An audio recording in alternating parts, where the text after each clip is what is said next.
আজকে মঙ্গলের পরিস্থিতি খুবই ভালো, যানজট আছে, মানুষজন বাড়িতে গাড়ি ঘোড়া লইয়া, দিনের অবস্থা খুব ভালো আছে।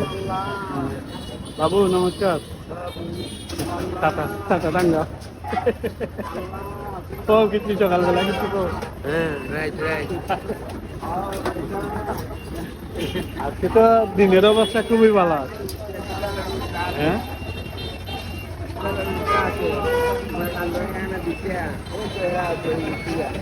গাড়ি ঘোড়া বাড়িতে চলে, খুব সুন্দরই লাগে।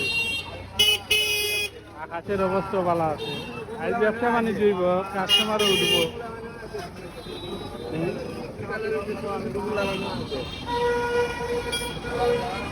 ভালো আজকে যারা যারা নিয়োগ করে আইছে তারা নিয়োগ করুন, রাহুল আল্লাহ আল্লাহ।